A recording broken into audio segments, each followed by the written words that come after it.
Hmm.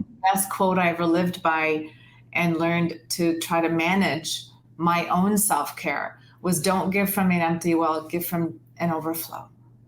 And so Hmm. many of us, when we are building our careers and building our practices or working to, have that reputation to be seen as reputable, we sacrifice health and well-being of ourselves and give from an empty well.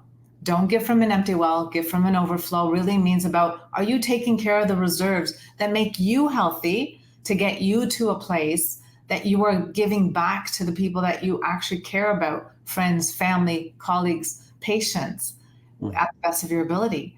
And so learning to give from, a full well is really about understanding what stress and burnout is and how we sometimes slip down the slippery slope, and constantly realizing that being healthy is a full-time job.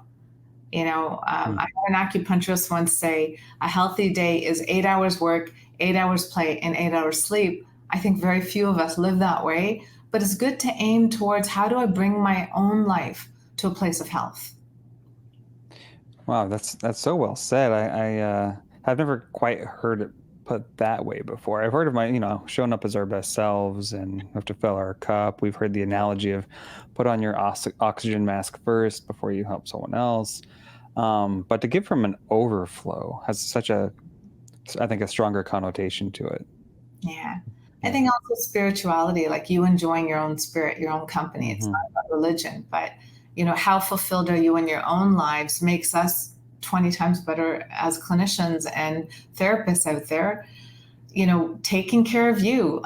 You have to add yourself in the equation of your life. You are literally born alone, taking your first breath in alone, and you're taking your last breath out alone. It is an individual journey amongst this collective, and the collective is your family, your friends, your society, the people that we work with, and acquaintances, and strangers even we bump into.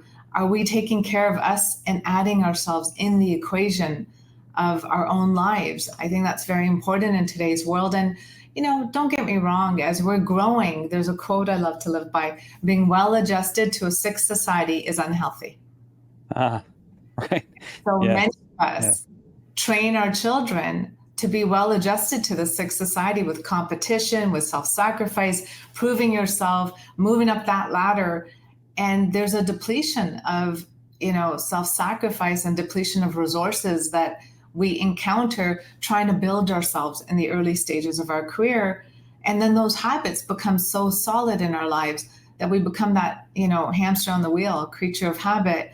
It's hard to break bad habits that maybe at one age you needed to bring in just to get to the place of your career that you're happy in. But once you're there, finish school, working successfully, when do you start pulling things back? When do you start bringing in more health reserves? And the truth is, were you supposed to sacrifice as you were building in the first place? And so Hmm. many of our parents do the best they can with what they have.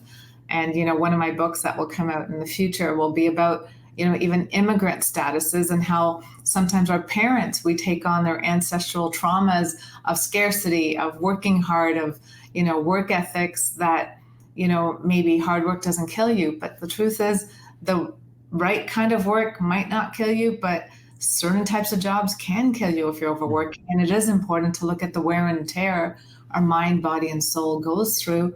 And are you happy in your life?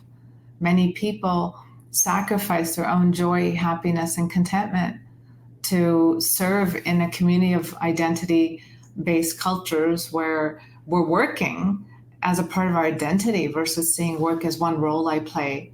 At your grave, you're not going to be complaining you didn't spend more hours at work. You're going to be complaining about all the people and the things you sacrificed.